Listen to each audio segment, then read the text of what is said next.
Running campaigns under the frequent, if not constant, scrutiny of the press can be challenging.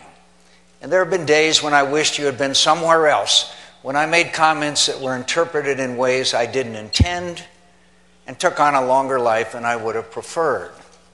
Occasionally, the penalties a candidate suffers by granting widespread access can reinforce a campaign's natural tendencies to avoid risk and closely control its message. There have been times when my enthusiasm in arguing a point and my glibness have had an effect that caused me to appreciate the qualities of tight message discipline and my staff to become distraught because I answered a question simply because I was asked. I confess also that on occasion, perhaps many occasions, I felt reporters' questions, their redundancy, and sometimes adversarial quality were intended more at producing candidate fatigue and consequently mistakes than for the enlightenment of your readers. These aren't trivial worries, and they do tend to support arguments for a more careful approach to talking to you. I want to win this election, as do my opponents, and Americans have always taken the view that the shortest distance between 2 points is a straight line. Thus, campaigns naturally look suspiciously at the more circuitous route to success that wins and sometimes loses its way through the obstacle course of the candidate's exchanges with the press. But I've become rather accustomed to it.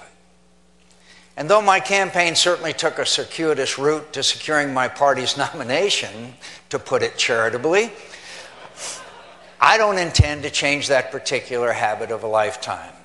I believe in giving great access to the press for 3 reasons. First, I much prefer long back and forths where reporters have multiple follow-ups and I have an opportunity to explain my views in greater details and occasionally to correct any initial mistakes I may have made in communicating them than is allowed in the short exchanges and the bright lights of the press avail.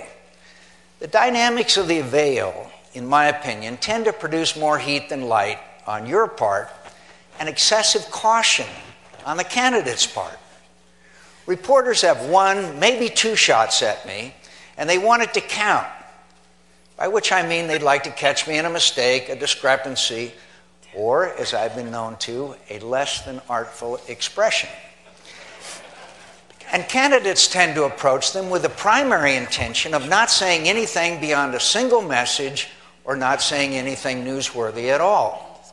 Second, I think reporters are better able to meet their first responsibility of ensuring an informed citizenry if they're allowed to press a candidate for more than a gotcha quote or a comment on whatever the cable-driven news environment has decided is the process story of the day. Lastly, and most importantly, the responsibility of an informed citizenry is as much my responsibility as it is yours. I don't believe in deceiving voters about my positions, my beliefs, or how I would govern this country were I to have the extraordinary privilege of serving as President of the United States. I want voters to know and understand my positions. I intend to stand by them, to defend them, and even at times to engage in spirited debate with the voters about them. But I want them to know what and why I believe the things that I believe.